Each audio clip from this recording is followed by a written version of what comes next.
intitulada Desafios da Alimentação e Nutrição. Vou convidar a nossa primeira participante aqui, que vai coordenar comigo o trabalho, a professora Lara Natassi, que junto comigo vai estar coordenando essa atividade. Boa noite, Lara, tudo bem? Boa noite, tudo bom? Tudo bom, graças a Deus. Acho que podemos começar, Lara, pode ser? Podemos sim. Vamos lá. 16 de outubro, Dia Mundial da Alimentação. Em nome da Sociedade Brasileira de Alimentação e Nutrição, SBAN, nós estamos realizando essa live que tem por objetivo trabalhar alguns pontos, né, a respeito dos desafios que a área tem enfrentado. Eu sou Sueli Longo, atual presidente da SBAN, e estará coordenando comigo também aqui a atividade de hoje, a doutora Lara Natassi, que é a coordenadora da Comissão de Nutrição. Muito obrigado, Lara, por ter aceitado esse desafio, vamos dizer assim, aqui junto, né? E eu queria que a Lara falasse um pouquinho sobre essa temática, sobre a experiência dela dentro dessa temática, que eu acho que é bastante rica para que todos possam entender um pouco quais são esses caminhos, quais são essas trilhas que a nutrição tem de percorrer aí para frente, né? Vamos lá, Lara? Sim, a gente sabe que, bom, primeiro, muito obrigada por todos estarem aqui, obrigada pelo convite, né? Obrigada para a SBAN também pelo convite. É uma grande satisfação, um grande prazer estar aqui junto com todos, aqui com tantos profissionais, aqui já tem mais de 20 pessoas aqui com a gente, né? Para conversar um pouquinho sobre esses desafios de uma profissão que está se desenvolvendo cada vez mais. A gente vê que é uma profissão que está em ascensão, a profissão do nutricionista, né? Mas ao mesmo tempo, por crescer mais, por estar trabalhando em diversas áreas diferentes, a gente observa que em todas as áreas a gente vê alguns desafios aí, tanto na comunicação, quanto na área de pesquisa, na área de sustentabilidade, na área de doenças crônicas, na área de nutrição nas fases da vida. E por isso que a gente resolveu fazer esse convite para alguns profissionais que são referências nessas áreas, para a gente poder discutir, para dizer como que a gente pode enfrentar esses desafios da melhor maneira, né? Como é que a gente pode fazer com que cada vez mais a gente consiga essa ascensão profissional, mas com muita ética, com muito estudo também, né? E aí a gente já tem a nossa primeira convidada, né? Tudo bem? Tudo bem, doutora Sueli? Tudo bem, doutora Lara? É um prazer. É uma Tudo honra, bom, aliás. Tamara? Muito obrigada por ter aceito o nosso convite. Deixa eu te apresentar primeiro, né? A Tamara é a nossa primeira convidada, que vai estar respondendo aqui a duas perguntas. Então, essa é a dinâmica desse desafio que nós estendemos aos nossos convidados. Cada um terá duas perguntas para responder, com mais ou menos 5 minutos para cada resposta, né? Eu vou até olhar para o lado, porque eu tenho que ler o currículo de todo mundo aqui e não consegui guardar tudo de cabeça, porque é muita informação, né, Tamara? Então, vamos lá. Então, nós temos a nossa primeira convidada, a doutora Tamara Lazzarini, nutricionista com 26 anos de atuação na área de nutrição, sendo 15 anos na área de materno-infantil, é mestre pela USP, doutoranda pela Unifesp e membro da Comissão de Comunicação da SBAN, né? Então, vamos começar, Tamara, eu tenho uma pergunta para você, né? Então, é bem estabelecido mundialmente o conceito dos 1000 dias de vida e seu impacto na vida futura, né? Eu queria que você falasse um pouquinho sobre essa condição, porque ela é muito debatida entre os profissionais da saúde, mas eu não sei o quanto que a população compreende o que é esse conceito dos 1000 dias de vida. Bom, boa noite, obrigado pelo convite, agora oficialmente falando. Realmente, esse conceito é um conceito muito bem estabelecido. Foi um conceito mundialmente, como você bem mencionou. Nos Estados Unidos foi uma bandeira muito forte, até de influência de protocolo político, né, para movimentar realmente a importância da saúde na alimentação já nesse início de vida. E isso foi uma bandeira que a Hillary Clinton e a família Gates também usaram como fundação e aí tiveram todas essas chancelas. E por que a gente fala de 1000 dias, né? Primeiros 1000 dias de vida. Os primeiros 1000 dias, eles são fundamentais. E hoje já passou dos primeiros 1000 dias, porque os primeiros 1000 dias, eles compreendem a fase da gestação e da lactação. Então, até os 2 anos de idade. Então, iniciou essa fase da gestação e todo o período até os 2 anos de vida da criança, né? E hoje se fala muito mais disso. Até tem um consenso que inclusive foi um consenso brasileiro e com muito orgulho a Associação Brasileira de Nutrologia, juntamente com profissionais renomados, pediatras, nutricionistas, elaboraram o consenso dos primeiros 2.200 dias. E o que compreende, por exemplo, esses 2.200 dias? Ele foi publicado em 2021, 2022, se eu não me engano. Ele compreende a pré-concepção. Então, as pessoas se esquecem da pré-concepção. Então, o bebê já está lá formado, ele nasceu. E antes da concepção, né, o que acontece? A responsabilidade ela é muito ampla, ela se estende muito mais, não somente a mãe, né, como a que carrega o bebê, a que vai nutrir o bebê durante o período, mas na pré-concepção, na gestação toda e até os 5 anos de idade. Então, a gente fala da pré-concepção à idade pré-escolar. É uma janela de oportunidades muito grande. E quando a gente modula a alimentação, não só o que se come, mas tudo que se pratica, né? As boas práticas, obviamente, a nutrição e a alimentação, ela é fundamental nessa fase da vida, mas todo o entorno, né? A epigenética, ela tem uma grande influência. E essa influência, ela vai realmente impactar na saúde futura. E aí a gente entra também com um grande consenso e conceito do DORAD, né? Que são as origens das doenças. Então, se a gente começa a trabalhar muito bem a saúde, é muito melhor trabalhar a saúde do que trabalhar a doença. Então, o DORAD também preconiza isso, desse trabalho nessa fase de pré-concepção. Então, alimentação, a atividade física.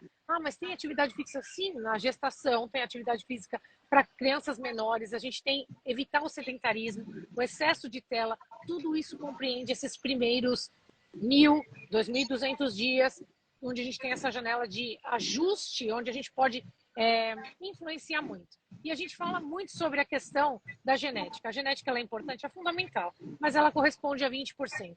80% é o nosso ambiente. E isso está em nossas mãos, não só no profissional de saúde, mas na mãe, no pai, na família, nos cuidadores, né? Hoje a gente tem muita influência de várias pessoas nisso, né? Não sei se estou falando muito, mas é bem isso para trazer esse conceito forte, né? E ele tem um impacto tão grande na nossa vida, né? Pensar que pode impactar gerações. A ciência traz, e alguns estudos, depois a gente pode compartilhar, quem se interessar pode me associar, manda um e-mail para a doutora Lara, a doutora Sueli, a gente compartilha, a gente pode influenciar na nossa gestação, na pré-concepção, 3 gerações futuras. É muita responsabilidade, não é verdade? Então, eu gosto muito desse tema. Olha só, um tema muito interessante mesmo, né, Tamara? Mas quando você fala da fase de pré-concepção, gestação e lactação, a gente também sabe que existe a influência não só da mãe, né, de ambos os genitores, não é verdade isso, né? Isso é muito verdade, hoje é muito verdade. Então, tem muitos, a gente tem trabalhado bastante com o pessoal da ginecologia, da obstetrícia, e os pais têm procurado os profissionais olha, eu quero engravidar, queremos engravidar, né? Então, os genitores querem... E hoje as famílias são compostas por mistos, né? Então, tem pais, 2 pais ou 2 mães. Então, eles querem também procurar saber a alimentação adequada deles, se pode influenciar na saúde do feto, na saúde, na formação disso. E faz muito sentido. Então, hoje a gente tem vitamina E, vitamina A, vitamina D, tem alguns minerais que são fundamentais, a gente não tem aqui o tempo necessário, mas tem sim. A questão de probióticos hoje tem muita influência quando a gente vai trabalhar a alimentação na gestação, e o estilo de vida do pai tem influenciado muito na combinação com a mãe, né, o genitor pai, genitor mãe, para a vida. Então a gente pensa só, olha, a mãe não pode fumar, a mamãe não pode beber, a síndrome alcoólico fetal, tem tanta coisa envolvida, mas hoje o papai, o genitor masculino, ele tem grande responsabilidade, ele carrega ali também muita informação genética para essa criança, né? Então, o pessoal da genética também tem trabalhado isso nessa formação, e cada vez mais, e o que é mais interessante, homens procurando, os pais genitores procurando saber o que eles precisam se alimentar, se existe um estilo de vida, algo que pode ser evitado, muitas questões também em relação a dificuldades de engravidar. Se a gente pode melhorar isso, essas questões, existe sim hoje também na literatura mostrando certos alimentos, aí a gente tem uma alternativa até um pouco mais ampla e tem que ser obviamente estudado, né? A gente fala isso de um modo geral, do ponto de vista de saúde pública. Peço desculpas aqui pelo barulho. do ponto de vista de saúde pública, de educação geral, mas a gente tem que avaliar isso tudo em detalhes, né? O que eu passo aqui é sim, existe essa grande influência do homem, do genitor masculino, do genitor feminino, na formação do feto, na fecundação e durante toda a gestação, obviamente, a mãe tem um protagonismo maior, porque o que ela come, o que ela ingere, o estresse, na lactação a gente sabe também, e a gente tem fenótipos muito importantes na produção de leite humano, de leite materno, que também são influenciadores, né? Então, a gente tem genes secretores que podem ter a maior probabilidade de ter oligosacarídeos do leite materno e que isso influencia brutalmente em todo o desenvolvimento da criança. Então, microbiota intestinal, até o tipo de parto. Então, hoje sabe-se também, é bem comum a gente tentar induzir que o parto seja vaginal, né? Aquela comunicação vertical que a gente fala do bebê com a mãe. E isso tem um impacto muito positivo na microbiota do bebê, sem sombra de dúvida, na imunidade dele futura. Mas muitos estudos têm mostrado que se caso a mãe não consiga, e aconteceu comigo, né, o caso de eu não conseguir um parto vaginal, eu consegui um parto cesáreo. E você pode até corrigir isso amamentando. O leite materno tem um componente tão fundamental que ele consegue corrigir essa deficiência que seria uma microbiota diferenciada do bebê do parto vaginal, você consegue corrigir com aleitamento materno. Ou seja, esse milagre da vida, essa preocupação com a alimentação dos pais, da mãe durante a gestação, da mãe durante a lactação, porque a gente pensa, olha, nasceu, eu estou amamentando e está tudo bem. Não, eu também tenho que me preocupar com a minha alimentação durante a lactação, porque é uma preocupação da mãe, uma série de necessidades que ela tem que comer não por dois, ela tem que comer para dois, né? A gente fala, não é a quantidade, é a qualidade que ela vai comer que vai impactar na vida da criança, na vida da família, e aí tem uma série de outros fatores que daria para fazer uma live só para falar da saúde infantil. Se vocês me deixarem, eu vou acabar. É verdade. E falando sobre isso, na continuidade, os hábitos dos pais influenciam diretamente os hábitos dos filhos também. Então, tem essa terceira influência aí que a gente não pode deixar de considerar, né?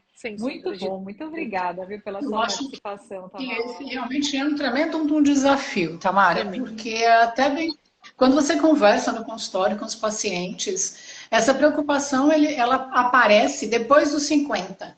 Né? Depois dos 50 anos que as pessoas começam a pensar sobre esse aspecto, poucos pensam após os 40, mas você está trazendo para a gente que isso veio antes da concepção, na pré-concepção, né? Então, acho que tanto os profissionais da saúde quanto o público leigo precisam saber muito a respeito disso, dessa responsabilidade sobre o meio ambiente, porque eu gostei muito dessa frase, né? 20% genética, 80% meio ambiente. E sobre o meio ambiente nós temos gerenciamento. Sobre o meio ambiente nós conseguimos fazer alterações interessantes que vão garantir uma questão de um estilo de vida e uma qualidade de vida, saúde e prevenção de doenças. Tamara, muito, muito, muito obrigada. Nós vamos abrir uma enquete depois, Tamara, para saber quais temas que foram abordados que o pessoal quer que volte, né? E aí a gente faz uma só com você, aí se ele for bem votado, aí está aberto aqui para votação, para a gente realmente poder estar falando mais a respeito dessa temática. Muito obrigada de verdade, viu? Eu que agradeço. Sempre vou estar à disposição. Se quiser falar com o tema, a gente tem muita coisa legal e a gente pode sim. A gente tem uma responsabilidade social. Eu acho que é um tema de responsabilidade social. E a gente aproveita esse nosso dia de hoje, né? Dia de alimentação, tem que falar realmente de alimentação, sem sombra de dúvida. Obrigada pela oportunidade. Com certeza. Beijo. Com certeza. Obrigada, Tamara. Muito obrigada. Obrigada, Tamara. Obrigada. Bom, e a gente te apresenta o nosso próximo convidado, Lara, que ele já está entrando, já estamos entrando aqui no circuito. Vamos lá.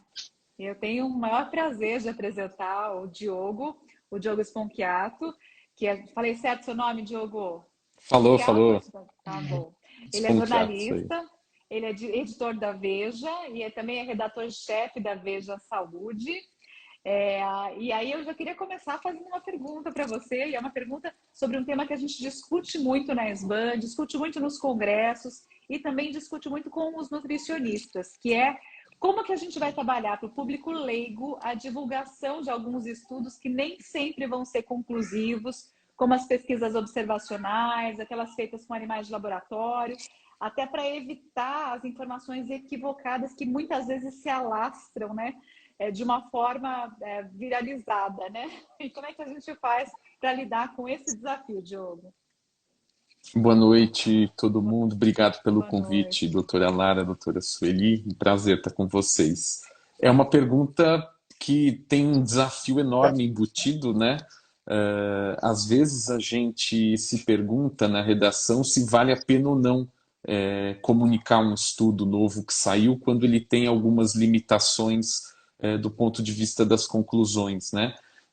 Hoje a gente sabe que existe estudo para tudo, né? Você consegue, entre aspas, comprovar que chocolate emagrece, enfim, dependendo do desenho da coisa, né, e do contexto em que ele é feito, de fato, você pode emitir qualquer tipo de conclusão e conclusão muito vendável do ponto de vista da audiência das redes sociais, né?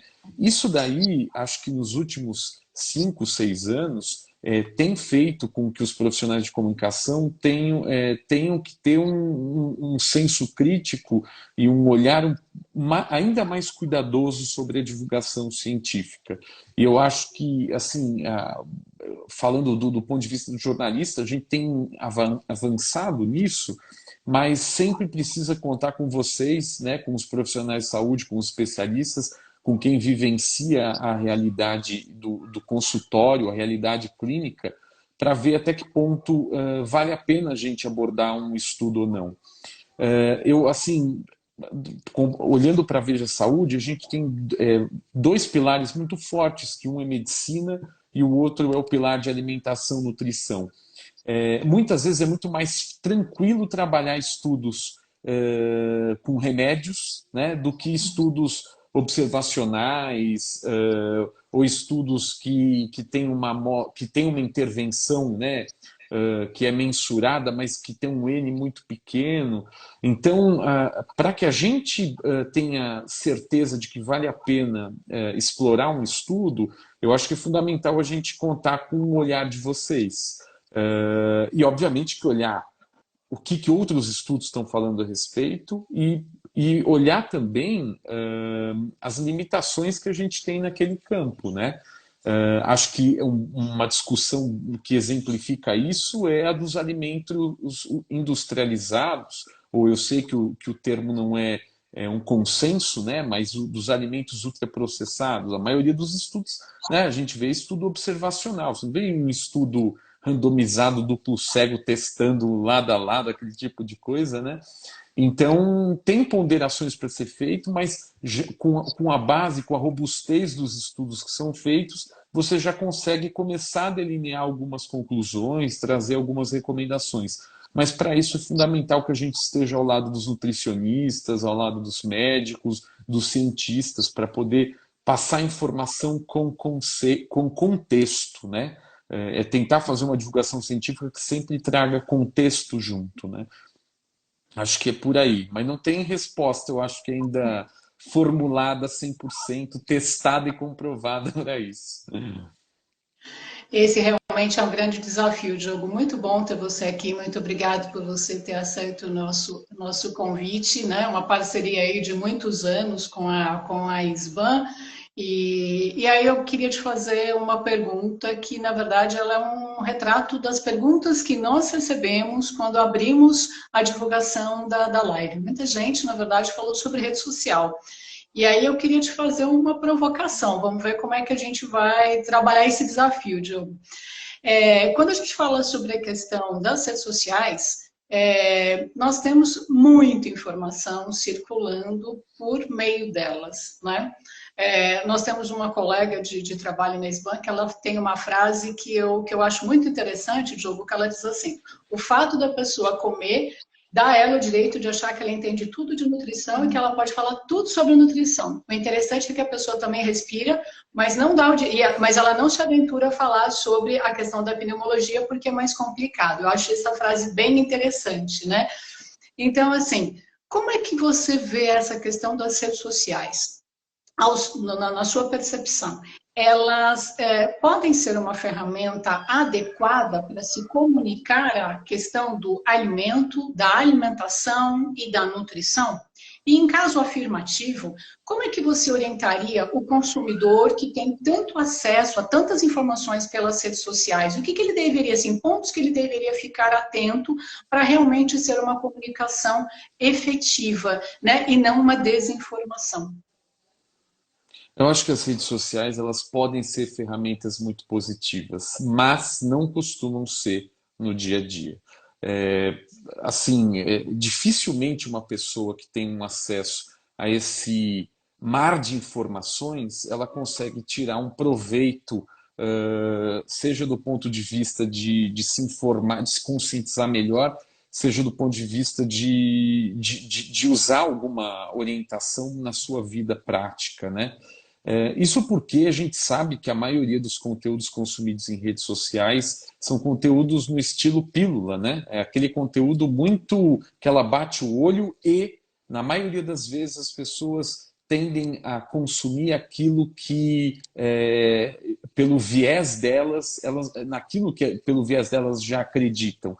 Então, a comunicação de redes sociais ela tem o problema, entre aspas, de nutrir pontos de vista de vieses. E tem essa grande questão que eu acho que é muito crítica de redes sociais e muitas vezes difícil de distinguir quem é de fato especialista para falar alguma coisa ou não. A gente sabe que a maioria não é, mas nesse mar de informação, infelizmente, o nutricionista que estuda uma área, ele está em pé de igualdade com um profissional que talvez não esteja tão atualizado ou tenha estudado tanto, e muitas vezes em pé de igualdade com um influenciador aí que ele só está conseguindo passar as dicas dele porque ele é famoso e tem milhões de seguidores e ponto final.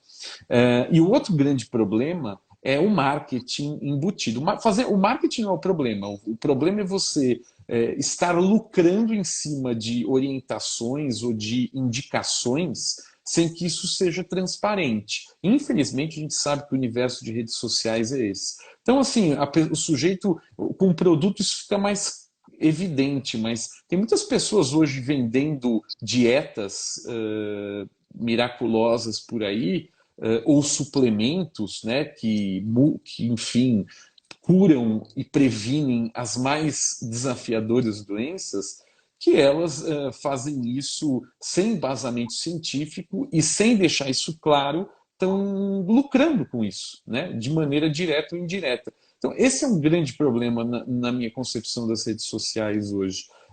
Até que ponto você consegue tirar algo proveitoso de orientação confiável para a sua vida, pensando na população em geral, né? E até que ponto essa informação que você está consumindo de um profissional ou de um influenciador ela é confiável e não tem lucros, interesses, vamos dizer, comerciais por trás. Não tem problema ganhar dinheiro, o problema é você estar vendendo soluções que não são amparadas em evidência e, às vezes, inadvertidamente enganando o teu público, né? É verdade, isso é um ponto muito importante. A gente sabe que a comunicação mudou muito ultimamente, né, Diogo? E a gente tem que se adaptar, né, essas mudanças todas. Totalmente. Lara, se você me permite, só claro. Para não falar que eu só falei mal de redes sociais, não, acho que não é ideia, a ferramenta em si é boa, o problema é o uso que o ser humano faz. Eu acho que, assim, como ferramenta de divulgação, ela é ótima, mas eu acho que o consumo do conteúdo não pode terminar na rede social. O que a gente está percebendo é que, assim como a gente precisa vocês precisam do consultório para transpor uma orientação personalizada, muito provavelmente, e infelizmente isso é um desafio no Brasil, com um problema que tem problemas do ponto de vista de acesso à educação, de acesso à informação, devido a uma desigualdade social enorme. Mas a gente precisa fazer com que as redes sociais sejam pontes para locais onde elas têm informações mais confiáveis. Sei lá, sejam sites, sejam comunidades digitais aí, talvez esse seja o caminho, entendeu? Ela é uma grande vitrine, mas a coisa não pode acabar nelas. Infelizmente, acabando nelas, não vi até agora assim, nenhum estudo que mostre que ela muda uma vida para melhor de maneira sustentável e consistente, vamos dizer assim. É verdade, é isso mesmo. Eu tenho Fala. um complemento aqui, Diogo, se você me permite aqui, que é interessante de nós estarmos trazendo também, que vamos dizer assim, ligado até com a nossa prática do consultório mesmo, né?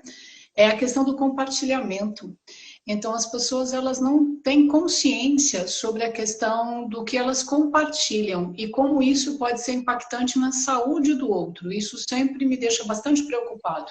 Então, mas por que você deixou de consumir tal grupo de alimentos ou tal alimento? Porque eu vi na rede social. E a pessoa não tem a consciência de que ao tirar esse alimento, esse grupo de alimentos, ela pode estar gerando um déficit nutricional importante na sua alimentação, que leva a um problema importante de saúde. Então, nós já temos recebido no consultório pessoas que estão com problemas de saúde por conta de desinformação que roda através de rede social, né? E aí aquela história de compartilhou e não foi atrás da busca do porquê, se é verdade ou se não é verdade. Eu estou falando do alimento, a gente sabe que serve para tudo, mas aqui tem um impacto direto na saúde das pessoas, né? E isso deixa a gente cada vez mais preocupado, né? A grande E, doutora questão Sueli, é a evidência científica, né? Que nem sempre a gente tem acesso ao nível de evidência científica como leigos, né? Os nutricionistas, teoricamente, deveriam, né, conseguir reconhecer um estudo através da sua metodologia e através do pesquisador responsável. Às vezes o leigo não tem esse poder, então ele tem que tentar confiar no profissional. Então, buscar referência do profissional que está trazendo essa informação é muito importante também, né? Só um adendo aqui, pessoal, quem quiser fazer perguntas, existe um ponto de interrogação no canto direito inferior daqui da live, então vocês podem mandar as perguntas por esse ponto de interrogação que a gente vai ter o maior prazer em responder para vocês. Diogo, desculpa te cortar, só para... Não, imagina, era só para finalizar, que eu lembrei, até pegando um gancho no que vocês estão falando, hoje, dentro de um movimento, né, que a gente sabe que existe um negacionismo científico, fake news, dentro desse caldeirão, muitas vezes algumas pessoas estão se utilizando dos alimentos, da alimentação, como uma fórmula mágica, como um medicamento capaz de prevenir ou curar tantas doenças. Então, doenças graves, a gente está falando, né, de Alzheimer, de câncer, enfim. E isso daí acaba nos obrigando como comunicadores, e vocês, imagino, nutricionistas, tendo um desafio extra, que é também explicar que a alimentação saudável é essencial, mas esse uso que estão falando, estão defendendo aqui, na linha não tome vacina, você coma isso para você ficar com a imunidade em alta, que esse é um discurso perigoso que não é baseado em ciência, né? Então, acho que temos esse desafio de, além de tentar passar a informação correta, buscar, na medida do possível, desmascarar o que não tem fundamento, né? Sim. E o quanto isso pode ser prejudicial. Acho que isso é bem complicado, né? Porque é o que a gente falou, é a saúde da própria pessoa, e aí você falou da vacina, por exemplo, né? Isso se estende à saúde da criança, né? Então, o quanto isso pode impactar, a gente tem visto isso realmente uma coisa importante. Mas acho que esse é um grande desafio, Diogo, como a gente disse, é um grande desafio que nós temos aí pela frente, né? Queria te agradecer muito a participação, Diogo, é sempre um prazer conversar com você. Você está aqui na nossa enquete, se você for bastante votado, Diogo, você volta aí para uma exclusiva. Exatamente, isso para a gente fazer, porque tem bastante coisa para conversar, mas a ideia hoje é trazer assim, só aquelas pílulas, como o Diogo mesmo disse, de degustação do que vem aí pela frente, do que a gente tem que trabalhar bastante. Muito obrigada, viu, Diogo? Legal, imagine, eu que agradeço. Gente, eu vou ter que falar com vocês sobre duas questões aqui. Na sequência, a gente ia conversar com a doutora Bernadette, porém, a doutora Bernadette, ela teve um problema de que ela não vai poder participar conosco, né, da live, e aí nós estamos agora tentando fazer o contato com os nossos dois outros convidados, que é a doutora Valéria e a Maria Fernanda, e a gente já pediu para elas, na verdade, saírem e entrarem de novo, porque a gente está com um probleminha aqui de conseguir que elas entrem aqui na live, né? Então, eu estou tentando aqui fazer com que elas possam participar. Então, eu estou pedindo para elas se elas podem sair e entrar novamente, porque deu uma travada aqui. Coisas que vão acontecendo aqui, que a gente precisa, na verdade, estar solucionando. Tanto a Maria Fernanda quanto a Valéria, que vão fazer uma abordagem. Uma que está relacionada com a parte das doenças crônicas não transmissíveis, e a Mafê especificamente, aí, a Mafê entrou aí novamente, vamos lá. Por isso agora eu consigo chamar a Mafê aqui, porque deu uma travada aqui, a Maria Fernanda, né? Vamos ver se a gente consegue chamar aqui a Maria Fernanda para ela poder estar, na verdade, fazendo a participação aqui junto com a gente, né? Eu não sei responder, Lara, por que não entra. Você saberia me ajudar aqui? O que pode estar acontecendo? Você consegue acessar por aí para ver? Eu não consigo convidar, porque eu estou como sua convidada. Ah, entendi. Eu não sei o que o pessoal da comunicação poderia me ajudar aqui, porque nem a Maria Fernanda e nem a Valéria, elas estão, eu estou conseguindo aplicá-las. A Valéria está aqui também, E eu não sei por que isso está acontecendo, porque na verdade a gente não consegue aqui convidar. Deixa eu ver se eu consigo aqui ajustar para convidar. Algumas pessoas não conseguem entrar em 4 pessoas nas lives, eu acho. Se isso acontecer, eu saio, você entra com ela e depois eu volto. A gente pode ser que seja isso? Forma. Pode ser. A Valéria também eu estou tentando ambas. Estou tentando ambas e não estou conseguindo. Nem a Valéria, nem a Maria Fernanda. Nenhuma das duas. Eu vou fazer assim, eu vou sair e já volto. Tudo bem? Tá, eu te aceito novamente aqui. Vamos ver. Coisas que acontecem aqui. Vamos lá. Eu vou tentar primeiro a Maria Fernanda. Eu vou tentar primeiro a Maria Fernanda para a gente poder estar falando da temática da sustentabilidade. Depois eu volto com a Lara especificamente.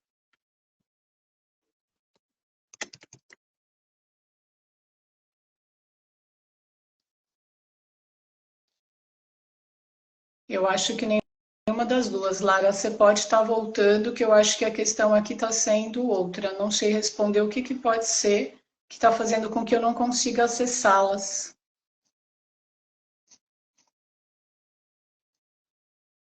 Vamos ver aqui mais uma vez. Vamos ver se a Lara consegue, na verdade, voltar. Consegue voltar, Lara?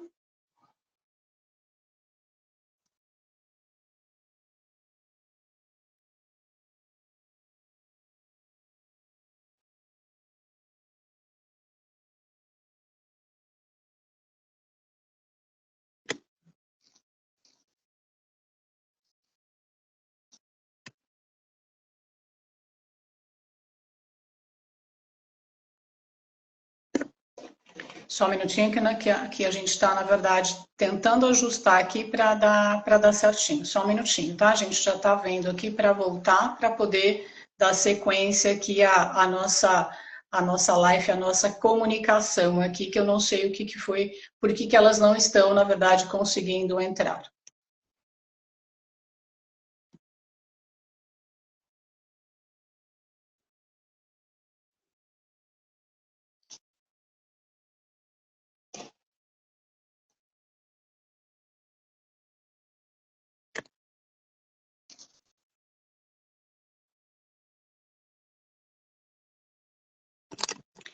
Acho que nós vamos ter que começar novamente aqui, nós vamos ter que sair e voltar, porque eu não estou conseguindo, na verdade, voltar para a live.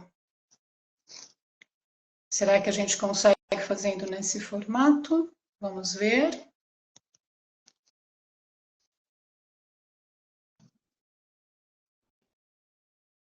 Pessoal, eu vou ter que fazer realmente isso. Eu vou convidar vocês, nós vamos sair um pouquinho, né? E aí, na verdade, a gente volta para dar sequência com a live, porque o travou e a gente não consegue fazer voltar as pessoas voltarem, né? Então, em um minutinho a gente já está voltando para poder entrar ao vivo de novo. Oi. Eu que entrei aqui. Agora foi, agora conseguimos. Estou tentando trazer a Lara de volta aqui para a gente também. A Lara está voltando também, mas acho que a gente pode já começar. Valéria, muito obrigada por estar aqui conosco, né? Deixa eu te apresentar em primeiro lugar, Valéria Machado, que é mestre e doutora em Ciências Aplicadas à Cardiologia pela Unifesp, é diretora científica do Departamento de Nutrição da SOCESP, CEO e fundadora do Grupo Nutrir. Obrigado, Valéria, por estar aqui conosco. Daqui a pouco a Lara e a Mafê estão aqui com a gente também, a Maria Fernanda estão aqui com a gente também, né? Então, vou lançar a primeira pergunta para você, Valéria. De um lado, nós temos as doenças crônicas não transmissíveis, na verdade, sendo a patologia, o grupo de patologias que mais causa mortalidade no mundo. Do outro lado, sabemos através de todas as diretrizes que recebemos das grandes sociedades da área da saúde, em todas as áreas, de que o estilo de vida saudável é a melhor alternativa, ou é a primeira alternativa para que essas pessoas possam, então, ter saúde e prevenção de doenças. E aí vai o meu primeiro desafio para a Valéria, né, Valéria? Aonde que a gente está errando, Valéria? Por que a gente não consegue convencer, ou por que a gente não consegue trabalhar a população para que ela, na verdade, tenha uma mudança de comportamento que vise saúde? Primeiro, eu gostaria de agradecer, né, o convite para estar aqui, para falar com você, dentro dessa sociedade que eu tenho grande admiração, né, e que estou aí nesse desafio também com vocês, dentro da comunicação, né, para levar informação para as pessoas. A Lara entrou aqui.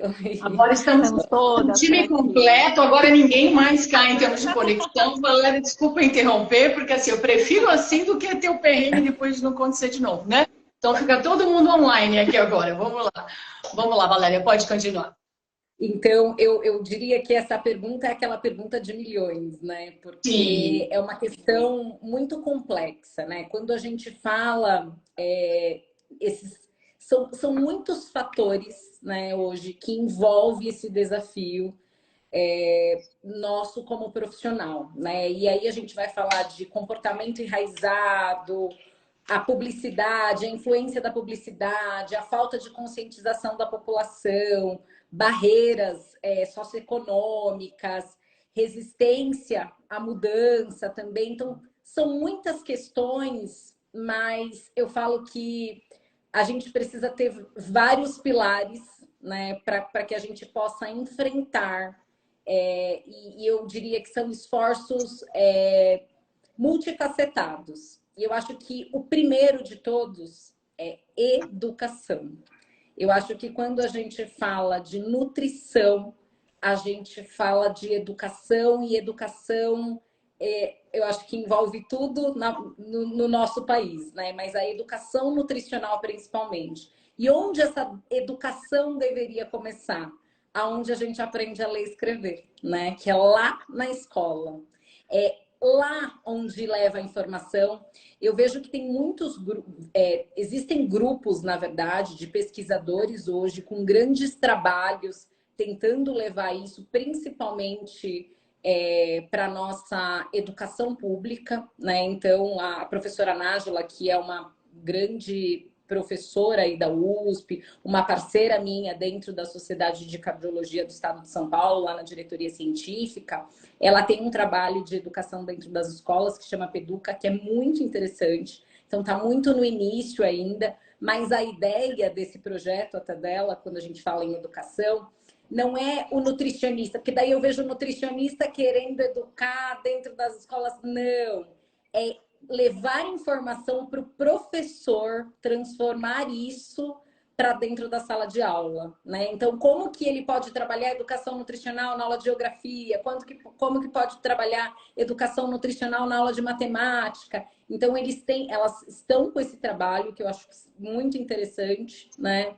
Que é levar isso. Eu acho que a merenda escolar já está tendo essa transformação também há alguns anos, vem se trabalhando isso, mas é aquele trabalho, né, que a gente vai fazendo de pouquinho em pouquinho, né? E aí envolve políticas de saúde, intervenções comportamentais. Eu acho que acesso, né, e cuidado à saúde. A gente fala muito de doença crônica, obesidade, mas a gente sabe que tem uma parcela da população que não tem nem o que colocar dentro do prato, né? Então são muitas, veja como que é multifacetado mesmo, né? São muitas coisas que a gente precisa olhar. E o apoio social, né? E a gente entender tudo aquilo. Então eu acho, Sueli, essa pergunta, que é uma coisa que engloba muita coisa, mas eu acho que eu olharia em primeiro lugar para educação. É aí onde eu acho que é a chave, é onde a gente está errando, mas aí eu acho que é onde a gente está errando em vários outros lugares quando a gente fala de educação, né? Mas é educação nutricional. Muito bem. É bem interessante. A gente precisa de educação nutricional até em nível individual, né? Isso é muito importante também. Agora, você tocou num tema que é a obesidade, né? A obesidade é um tema que a gente tem que falar sobre ele, porque a gente sabe que, bom, cada vez mais acomete uma grande parcela da população em todas as faixas etárias. É um fator de risco já bem estabelecido para doenças crônicas não transmissíveis e é um problema de saúde pública. Só que atrai muitos modismos alimentares, né? Então a gente tem outro viés, né? Então a gente vê muitos modismos alimentares sendo formados, sendo divulgados, né? E promessas de soluções rápidas, né? Curto prazo, soluções milagrosas. E aí, além do tema da educação, a gente tem que lidar com a desinformação, né? Porque a gente vê cada vez mais promessas e cada vez mais que a gente vê promessas de dietas milagrosas, de resultados rápidos, mais aumentam as taxas de sobrepeso e de obesidade na população. Ou seja, já está muito bem estabelecido que não é a solução. Mas, por outro lado, isso também é um outro tema que viraliza demais, né? Como é que a gente lida com isso? É a outra pergunta de milhões, né? Na verdade, é muito delicado quando a gente fala de obesidade hoje, né? Porque a obesidade é uma doença e essa doença precisa de tratamento, né? Assim como tantas outras doenças, hipertensão, diabetes, isso precisa ser tratado com muita responsabilidade. O que corta meu coração muitas das vezes, nesse período principalmente que vai esquentando, são os desafios que começam, né? É aqueles desafios que, como se a obesidade fosse uma gincana e a gente pudesse botar todo mundo no mesmo grupo e trabalhar com todo mundo igual, né? Então, eu acho que é a atenção, principalmente do profissional, que a gente busca nesse momento, né? Eu acho que a gente precisa buscar profissionais que respeitem a nossa história e que entenda o porquê. Como que começou esse ganho de peso? Olha, esse ganho de peso começou lá na minha infância, começou na minha adolescência, ou começou quando eu tive um gatilho XY de perder minha mãe ou meu pai. Onde que tudo isso começou? E partir dali começar a entender e tomar cuidado com essas promessas na moda, que a gente tem todos os dias. Eu falo que nós remamos sempre, né, para tirar as latinhas que as pessoas começam a poluir o rio da nutrição, né? Todo mundo quer jogar latinha, é essa frase que a Sueli falou, que eu adoro essa frase, porque todo mundo come, todo mundo acha que entende sobre alimentação, mas todo mundo respira e não é por isso que todo mundo acha que pode falar de pneumologia, né? Então, assim, tomar muito cuidado com esse tipo de profissionais que prometem caminhos curtos. Emagrecimento não é um caminho curto.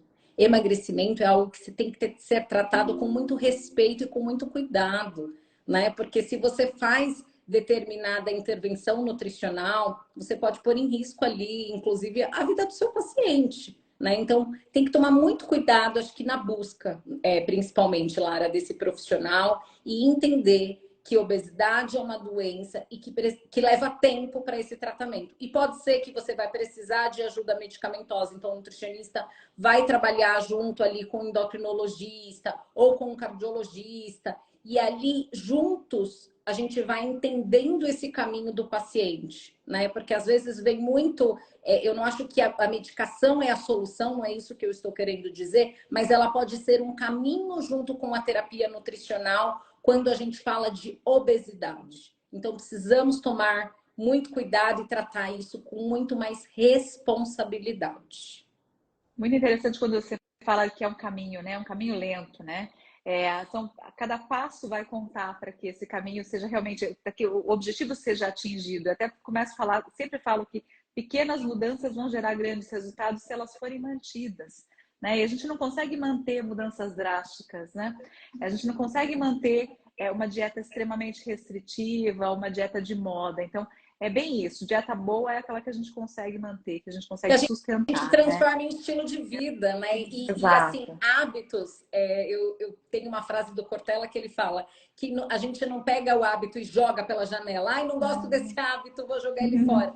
Você desconstrói e vai construindo um hábito novo, né? Então, isso é muito importante, isso leva tempo, né? Às vezes a gente vai precisar de uma estratégia aqui e ali, e vai precisar mudar muitas vezes aquele caminho, porque às vezes aquele metabolismo está resistente de um lado, a gente vai tentar do outro.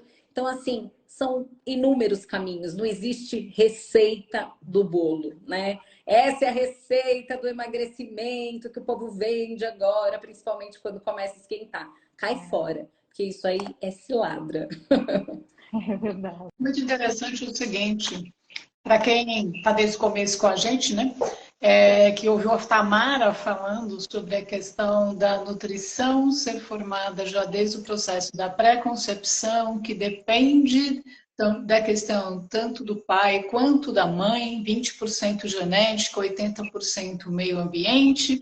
Depois vem o Diogo e fala sobre informação, e agora vem Valéria e faz uma, vamos dizer assim, coloca tudo isso dentro desse pacote, mostrando que um hábito se forma desde a pré-concepção, quer dizer, aquela mãe que já está trabalhando isso, aquela família que trabalha isso com essa criança desde cedo, né? Então, esse caminho que essa criança vai percorrer, do seu ponto de vista da alimentação, do exercício físico, do controle do estresse inerente ao viver, do não aos hábitos nocivos de vida, estão construindo esse meio ambiente, e que a gente tem que falar sobre isso, né? E que realmente não existe milagre dentro disso. E a outra coisa que eu acho muito interessante, Valéria, é o seguinte, você pontuou a palavra doença, e eu acho que é isso que as pessoas precisam começar a pensar.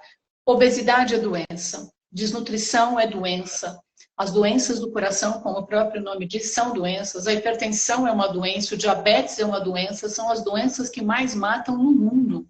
Enquanto as pessoas não se conscientizarem disso, né? E aí pegando a fala de um outro colega cardiologista, ou enquanto elas ficarem esperando o sintoma aparecer, a coisa realmente vai ficar fora de controle. Porque a hora que o sintoma aparece, por vezes já é tarde demais. São todas doenças silenciosas.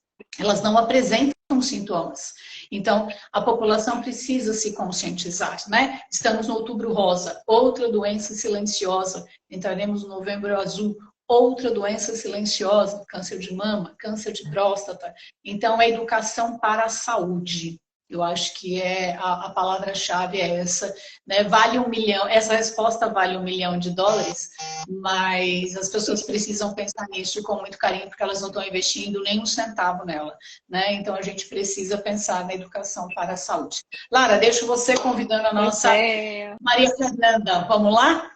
Como a gente tem que falar não só sobre a saúde do homem, mas também sobre a saúde do nosso planeta, que vai interferir na nossa alimentação, na nossa saúde também, a gente tem o tema da sustentabilidade. E eu tenho o enorme prazer de convidar aqui a querida Maria Fernanda Elias para os amigos da Mafê, né? Que é nutricionista, que é mestre em saúde pública e doutora em ciências pela USP, autora do livro Alimentos Funcionais e Compostos Bioativos, certificada em estudos de sustentabilidade pela Harvard University e atua como líder científica de sustentabilidade na DSM da América Latina. Mafê, vamos começar aqui. Quais são os principais desafios em sustentabilidade quando a gente pensa em alimentação e nutrição? Seja bem-vinda. Obrigada, doutora Lara, doutora Sueli também pelo convite. Estou super contente de estar aqui com vocês hoje, nesse dia tão importante, né, para alimentação e nutrição, é uma honra. E a doutora Sueli falou que os bate-papos mais votados vão voltar para a gente saber mais. Eu já quero todos, porque eu estou aqui desde o começo. Eu adorei todos, então eu já voto em todos. Parabéns pelo evento, tá muito gostoso, muito bacana estar aqui. E, bom, respondendo a pergunta, né, dos desafios, quando a gente fala de sustentabilidade relacionado à alimentação e nutrição, são vários desafios. Assim, parece um clichê falar isso, mas falar de sustentabilidade é muito complexo, né? Não é à toa que a própria Organização das Nações Unidas, ela traz 17 Objetivos de Desenvolvimento Sustentável, né? Se fosse simples, a gente não ia ter tanto, né? Mas realmente a gente precisa ter foco e priorizar. Então, eu acho que esse é um grande desafio, mas assim, para mim o desafio mais importante é a desinformação, é a falta de informação. Porque e aí agora a Valéria falou de educação, né? Com outro foco, mas quando a gente fala de sustentabilidade, eu acho que esse é o segredo também. A gente precisa educar e a gente precisa se informar.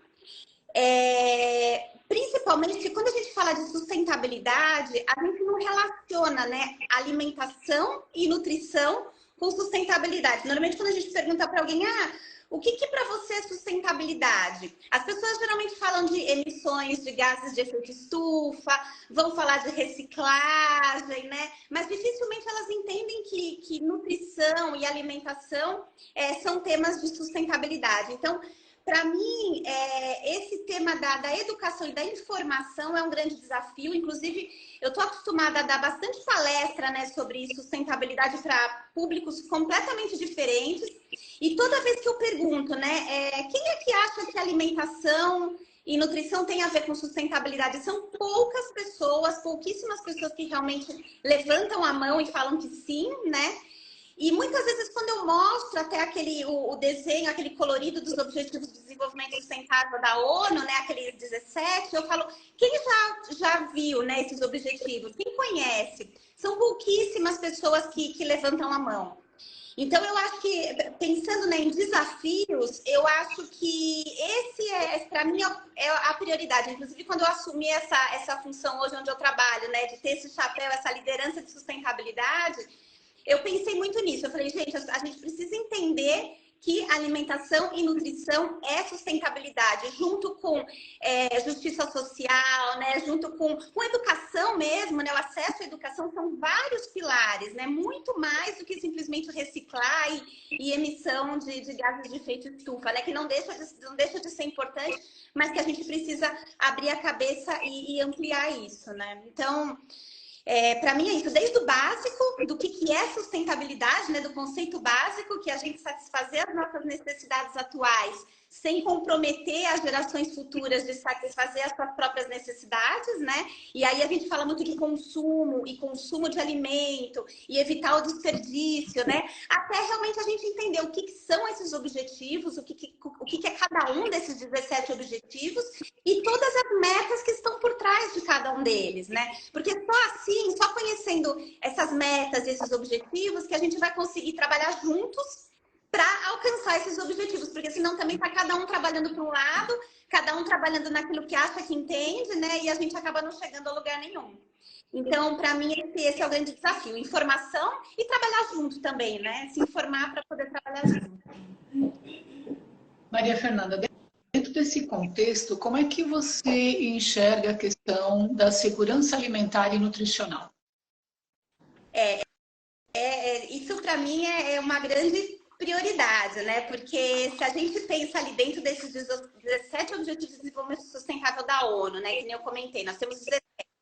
Então, se nós nutricionistas, nós profissionais da alimentação, interessados, né, em saúde, se a gente tiver que priorizar, a gente tem que olhar justamente para o objetivo número 2, que é fome zero, e o objetivo número 3, que é saúde e bem-estar. Então, quando a gente olha para o número 2, né, a gente sabe que a gente tem mais de 33 milhões de brasileiros hoje em estado de fome, né, passando fome.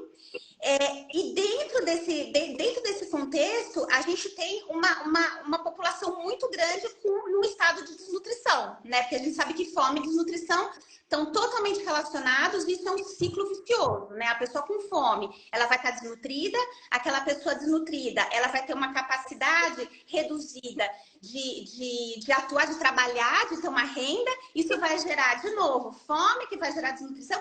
Então, um dos pontos críticos da sustentabilidade sustentabilidade é justamente romper esse ciclo vicioso da fome, da insegurança alimentar, da desnutrição, né?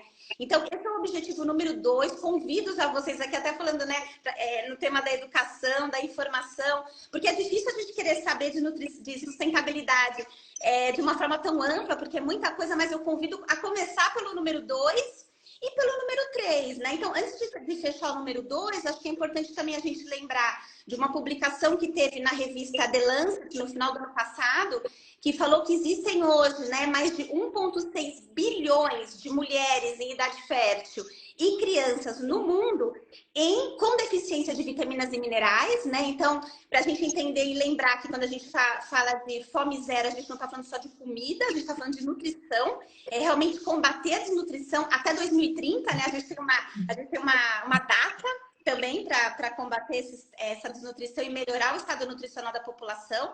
Então, esse é um. E o outro objetivo que eu acho que é de grande... A gente deveria ter grande foco, nós que trabalhamos na área da nutrição, da saúde, é o objetivo número 3, que é saúde e bem-estar, que é promover a saúde, mas também é combater as doenças crônicas não transmissíveis. Na verdade, é reduzir em 1/3 o número, né, de doenças crônicas não transmissíveis, como a Valéria estava falando também, obesidade, né, diabetes, doenças cardiovasculares, que a gente sabe que a prevalência só vem aumentando, né? Então, eu acho que nós, profissionais, temos uma grande oportunidade em atuar em sustentabilidade. A gente precisa só se informar, conhecer um pouco mais e falar mais sobre isso. Então, assim, de novo, eu parabenizo vocês por estarem colocando esse tema de sustentabilidade, né, num espaço para falar de alimentação e nutrição. A gente vê que isso está começando a acontecer, é um movimento que a gente vê em congressos, né, cada vez mais presente, mas não é tão comum. Então, parabéns por trazer esse tema para o evento.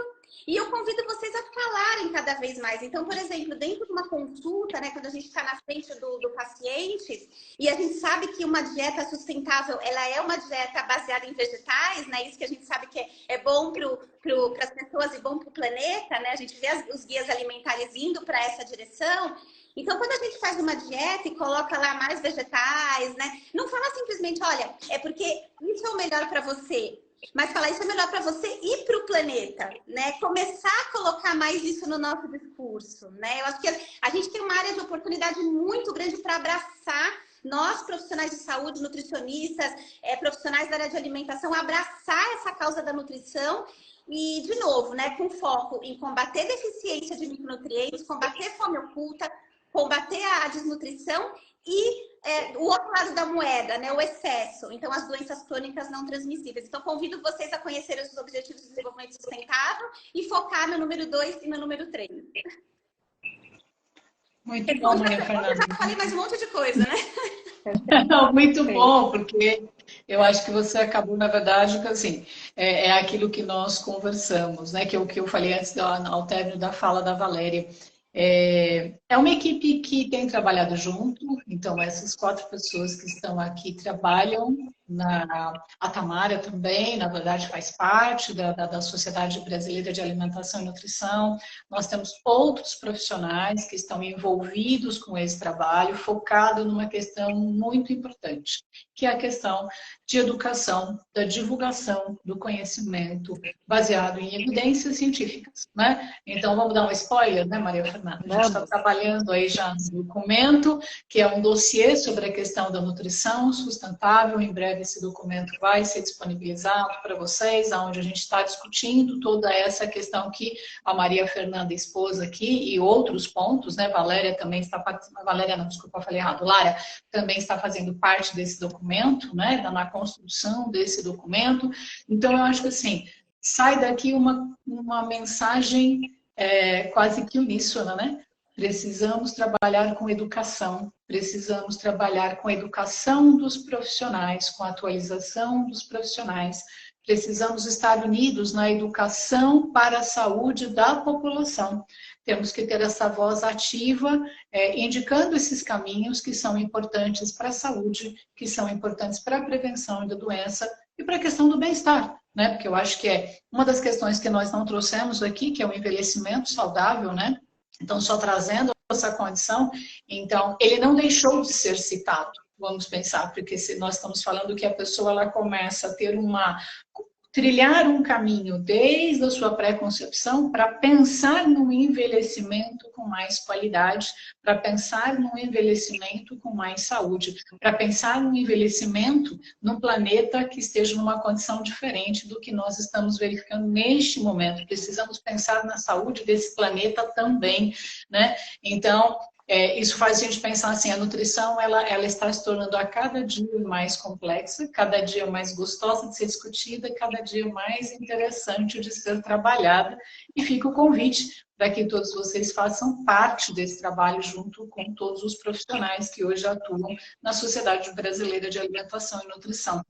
Agradeço muito, Lara, pela por coordenar essa atividade comigo. Agradeço muito a presença da Tamara, do Diogo, da Valéria, da Maria Fernanda. Infelizmente, a professora Bernadette não pôde estar conosco, mas não faltarão oportunidades para que ela também venha trazer essa condição da pesquisa na área de alimentos como um tópico importante a ser discutido, né?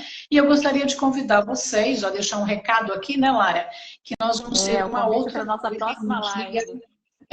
No dia 24 de outubro, que vai ser coordenada pela professora Sandra Chimin, e terá como convidados a doutora Tessa, é assim que se chama? Tessa Cristine Alves e Jaqueline Sense, as duas doutoras que vão falar sobre a questão da TEA, que é uma temática bastante interessante de ser trabalhada, muito atual também, né? E que a gente precisa debater.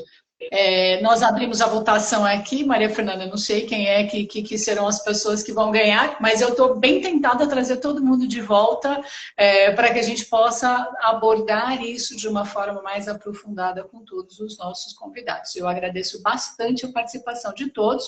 Eu não sei se a Lara quer fazer também suas considerações finais, Lara. Sim. Queria agradecer e aí reforçar a nossa necessidade de cada vez estudar mais para poder fazer educação nutricional e para ter uma boa comunicação também, porque a gente tem que educar e tem que comunicar bem também, né? E reforçar o convite. Dia 24 eu vou estar aqui com vocês pela SBAN para a gente falar sobre transtorno do espectro autista. E é um tema também super pertinente, super importante, que a gente espera muita participação de vocês, né? E dizer que cada vez mais a gente vai trazer mais conteúdos baseado no que vocês trouxerem para a gente também. A gente quer muito vocês participando da Sociedade Brasileira de Alimentação e Nutrição conosco. Então venham, se inscrevam, a gente vai estar junto aqui sempre estudando, sempre trazendo bastante conteúdos para todos aqui. Muito obrigada. E aí, você viu que está todo mundo votando como eu, trazer todo mundo de volta. Então, pronto, resolvido. Todos voltarão, daremos para vocês esse debate de uma forma mais aprofundada com todos os nossos convidados. Muito obrigado e uma boa noite para todos. Boa noite. Obrigada. Boa noite. Tchau.